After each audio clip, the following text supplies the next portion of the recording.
Alright, so now we're going to take the APEX filter and we're going to test Islam. We're not going to test it emotionally, not politically, we're not looking at Sharia law, just rationally. And if it can't pass the APEX filter, it's false, period.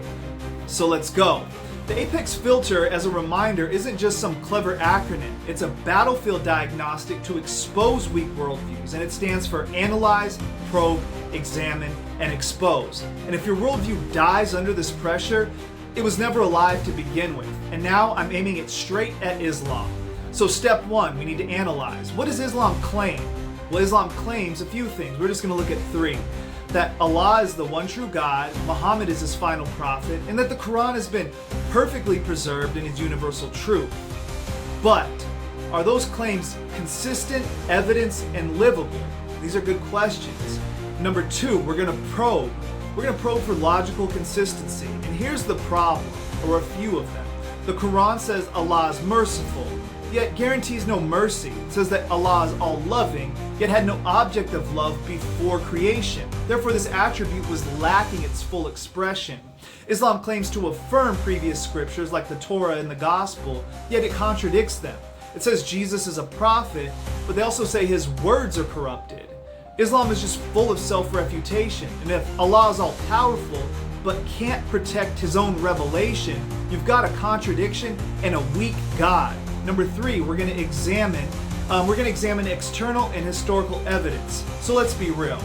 Zero historical evidence of the Quran exists before the 7th century. The oldest manuscripts are full of variants, editing, and corrections. And Mecca is nowhere to be found in early trade records. And Muhammad, oh boy here, his biography comes 200 plus years later through Hadith chains that are extremely problematic historically, and they contradict each other. So this isn't any type of divine preservation, and when you examine closely, it's extremely foggy. And last, number four, expose. Can it hold up under real life?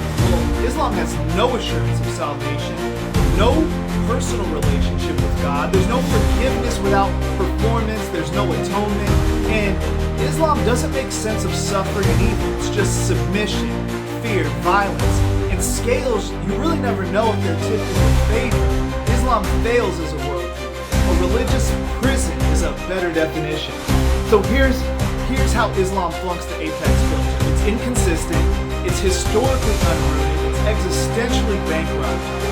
Truth doesn't fear scrutiny, but lies always need censorship. We'll see what excuses come up in the comments. But for now, hit like to let YouTube know to spread the message. Subscribe to stay aware of all our content, and drop your hardest argument for or against Islam in the comments. I'll be there waiting. Ideas don't get a safe space. Only truth survives. This is APEX Apologetic, where we equip, engage, and defend the Christian faith.